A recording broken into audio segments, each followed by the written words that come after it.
Happy Sunday. आज Sunday. Relax day. सकाळी उठले, काहीतरी खेळायला असं, काय खेळू असं वाटलं आणि खिडकीबाहेर बघत-बघत नुसतेच केसांवरून हात फिरवत-फिरवत त्याचे अँटिना तयार केले. माझ्यासाठी हीच खेळ. लहानपणी खेळ म्हणजे काहीच असायचं.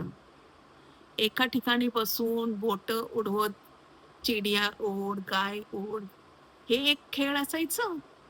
नाहीतर दोरीवरून, बोटांवरून असं दोरींचे वेगवेगळे आकार द्यायचे. ते एक खेळ असायचं. आता मात्र वेगवेगळ्या प्रकारचे खेळण्या आल्या, गॅजेट्स आले, प्ले स्टेशन आले आणि आताच्या मुलांना पूर्वीच्या खेळाबद्दल काहीच माहीत नसतं. त्यांनी काहीच ऐकलं नसतं. यावरून 4 ओळ्या. आत्ताचे खेळ पूर्वीसारखे नाही राहिले.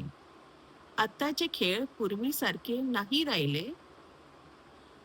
एकत्रित बसून खेळ कोणी नाही पाहिले.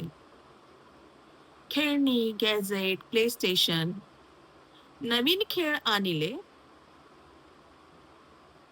मात्र लगोरी, विटीदांडू असे खेळ कोणीच नाही ऐकले. लुप्त झाले सगळे जुने खेळ. एकत्रित बसून खेळायला आता नाही कोणाला वेळ.